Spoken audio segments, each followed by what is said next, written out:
अफसोसनाक वाक़या हुआ है बलूचिस्तान में।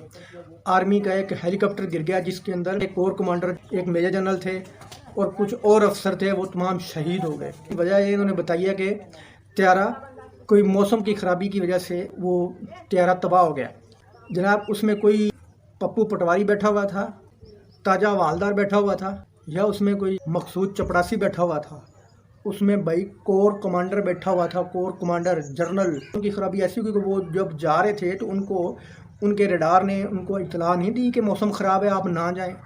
भाईजान इसकी तहकीकात करवाओ। तखरीबकारी हुई है, ये तखरीबकारी राह ने करवाई है। आप इसकी तहकीकात करवाओ, आपको पता चल जाएगा। उसमें कोई मकसूद चपरासी नहीं जा रहा था कि इस शहर से दूसरे शहर में जा रहा था, उसको पता नहीं चला, उसने जहाज़ उड़ाया और चला गया। आगे रास्ते में मौसम ख़राब था और वो फंस गया और गिर गया, तबाह हो गया।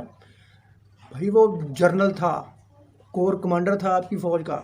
ये कोई हवा में बातें ना उड़ाओ, जाके इसकी इन्वेस्टिगेशन करवाओ। कोई और मामला है, तखरीबकारी हुई है, त्यारे को तबाह किया गया है। वो मौसम की ख़राबी से तबाह नहीं हुआ, इसको तखरीबकारी के ज़रिए गिराया गया है। इसकी आप इन्वेस्टिगेशन कराएं। कोर कमांडर था जनरल, लल्लू पंजू बंदा नहीं बैठा हुआ था कि ऐसे हेलीकॉप्टर पे चढ़ा और उड़ गया। दोस्तों वीडियो अच्छी लगी तो लाइक करना, चैनल को सब्सक्राइब करना। अल्लाह हाफ़िज़।